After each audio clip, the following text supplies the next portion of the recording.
வணக்க மக்களே, நாம இந்த ஆரோக்கியமான பதிவில் சுரைக்காயில் நிறைந்துள்ள மருத்துவமைகளை பற்றி நம்ம விளக்கமாக பார்க்க போகிறோம். இப்போ சுரைக்காய் பார்த்தீங்கன்னா நிறைய மருத்துவமைகளை கொடுக்கறதுக்கு காரணம் அதில் இருக்கக்கூடிய ஊட்டச்சத்துக்கள் தான். ஸோ அந்த ஊட்டச்சத்துக்களை முதல்ல நீங்கள் வந்து தெரிஞ்சுக்கோங்க.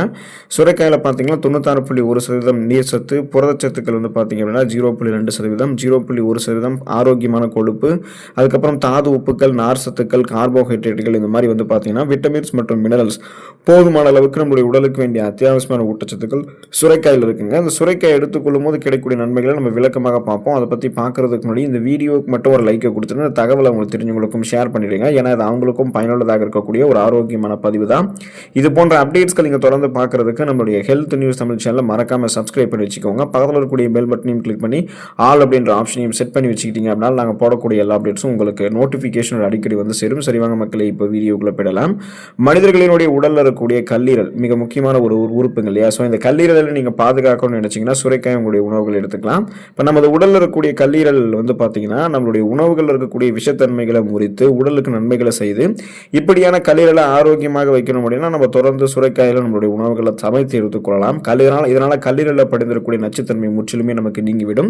கல்லீரல் நமக்கு பழுதடைந்து போவதற்கான காரணம் என்னன்னா நீங்கள் அதிகமாக மாவுச்சத்து இருக்கக்கூடிய அந்த நான்வெஜ் ஃபுட்ஸ் எல்லாம் எடுத்துக்கிறது, இன்னும் குறிப்பாக பார்த்தீங்கன்னா மது இருந்தக்கூடிய பழக்கமெல்லாம் உங்களுக்கு இருக்குது அப்படின்னா உங்களுடைய கல்லீரலில் வந்து வீக்கங்கள் ஏற்படும், கழிவுகள் அதிகமாக வந்து தேங்கும், அதே போல் கொழுப்பு படிவு ஏற்பட்டு கல்லீரல் அழற்சி நோய் ஏற்படுங்க.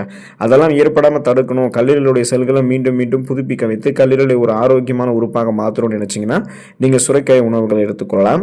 மூலம் தொடர்பான பிரச்சனைகள் வந்து விடுபடுவதற்கு சுரைக்காய் எடுத்துக்கலாம்.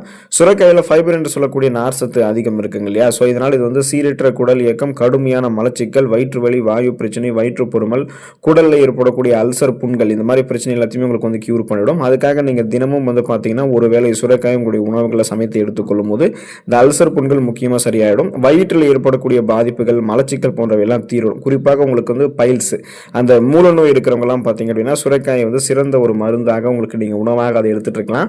மூல புண்கள் வந்து விரைவில் உங்களுக்கு வந்து ஆறி போயிடுங்க. அந்த மூலம் தொடர்பான பிரச்சனைகளுக்கு கொஞ்சம் கொஞ்சமாக விடுபட்டுடலாம்.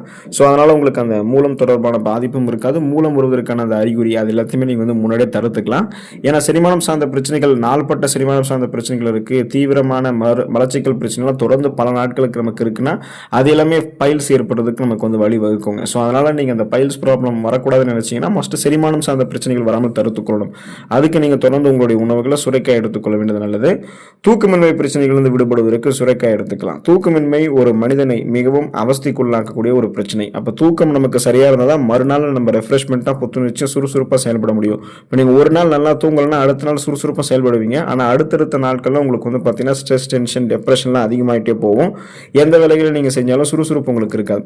தூக்கம் இல்லாமல் அவதிப்படுபவர்கள்லாம் நல்லெண்ணெயோட சுரைக்காய் சாற்றையும் சேர்த்து இரவில் படுக்க போகும்போது தலைமுடிகளில் அதை விட்டு நல்லா மசாஜ் பண்ணலாம். அப்போ முடி கற்றைகள், தலைப்பகுதி முதலியவற்றில் சேர்த்து ஊறக்கூடிய இந்த எண்ணெயை வந்து உடனே உங்களுக்கு தூக்கத்தை வரவழைச்சிடும். சுரைக்காயினுடைய இலைகளை சமைத்து நீங்கள் வந்து உண்டாலுமே தூக்கமின்மை வந்து உங்களுக்கு நீங்கும். சுரைக்காயை உங்களுடைய உணவுகளை எடுத்துக்கிட்டாலுமே சமைத்து எடுத்துக்கொள்ளும் போது கூட உங்களுக்கு வந்து அந்த டோபமைன் போன்ற என்ன பண்ணணும்னா தூக்கம் வர வைக்கக்கூடிய இயற்கையான ஹார்மோன்கள் சுரக்கப்பட்டு நரம்புகள் இருக்கக்கூடிய இறுக்கங்கள் தளர்த்தப்பட்டு ஸ்ட்ரெஸ், டென்ஷன், டிப்ரெஷன், அந்த மன அழுத்தம் பிரச்சனைகள் இருந்தாலும் நீங்கள் விடுபட்டு விடுவீங்க. அதனால் அந்த ஒர்க் டென்ஷன், ப்ரெஷர் அதெல்லாம் இல்லாமல் இயற்கையாகவே உங்களுக்கு தூக்க ஹார்மோன் சுரக்கப்பட்டு நீங்கள் தூங்கணும் அப்படின்னா அந்த சுரைக்காயெல்லாம் நீங்கள் இந்த மாதிரி எடுத்துக்கலாம், இந்த மாதிரி பயன்படுத்தலாம்.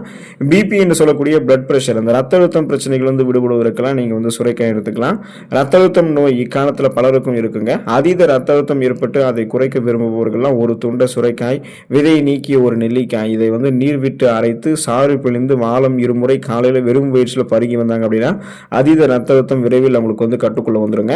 இப்போ ரத்த அழுத்தம் முடிவு என்னன்னு பார்த்தீங்கன்னா நம்மளுடைய நரம்புகளில் காணப்படக்கூடிய இறுக்கங்கள் தான். அதன் மூலமாக போதுமான அளவுக்கு ரத்த ஓட்டம் நம்மளுடைய உடல் உறுப்புகளுக்கு கிடைக்காது.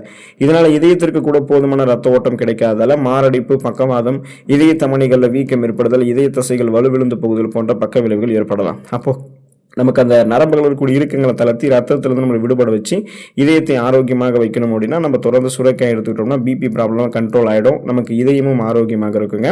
கண் நோய்கள் நீங்கி போவதற்கு சுரைக்காய் எடுத்துக்கலாம். நமது தலையில் இருக்கக்கூடிய மிக முக்கியமான உறுப்புகளில் ஒன்றானது கண்கள். இப்போ தற்காலத்தில் பலரும் வந்து இந்த கணினி சம்பந்தமான பணிகள், கம்ப்யூட்டர் பேஸ்டு ஒர்க் எல்லாம் பண்ணுறாங்க இல்லையா? ஸோ அவங்களுக்கெல்லாம் அந்த கண் எரிச்சல், கண் வலி போன்ற நிறைய ப்ராப்ளம் இருக்கும். இன்னும் குறிப்பாக வெளியில் வந்து கண்களை வந்து பாதுகாக்கக்கூடிய அளவுக்கு கொண்டு போகாமல் இப்போ இந்த பைக்கு இதெல்லாம் வாகனங்களில் செல்லக்கூடிய அளவுக்கு முதல் பார்த்தீங்கன்னா கண்களை வந்து அவங்க பாதுகாத்துக்க மாட்டாங்க. இந்த மாதிரி நிறைய ப்ராப்ளம் இருக்கும். சில பேருக்கு ஊட்டச்சத்து குறைபாடால் கண்கள் சார்ந்த பிரச்சனைகள்லாம் ஏற்படும். ஸோ அவங்க எல்லாமே இப்படிப்பட்ட இந்த கண் குறைபாடுகளை க்யூர் பண்ணணும் அப்படின்னா சுரைக்காயை வந்து சுட்டு சாம்பலாக்கி தேனில் குழைத்து சாப்பிட்டு வந்தாங்க அப்படின்னா கண் நோய்கள் உங்களுக்கு வந்து நீங்கும். அதே போல் சுரைக்காயை சமைத்து எடுத்துக்கொண்டாலுமே கண் நோய்களுக்கான காரணமாக இருக்கக்கூடிய ஊட்டச்சத்துக்கள் அதெல்லாமே உங்களுக்கு வந்து பார்த்தீங்கன்னா இன்னும் பார்த்தீங்கன்னா அந்த குறைபாடு ஏதாவது உங்களுக்கு இருக்கு அப்படின்னா அந்த ஊட்டச்சத்து குறைபாடு நீக்கப்பட்டு கண் பார்வையை உங்களுக்கு சுரைக்காய் கூர்மைப்படுத்தும். கண்கள் சார்ந்த பிரச்சனைகளை வராமல் தடுக்கும். தொடர்ந்து சுரைக்காய் எடுத்துக்கொண்டு நலம் பெறுங்கள். அடுத்த ஆரோக்கியமான பதிவில் மறக்காம சந்திப்போம். நன்றி மக்கள்.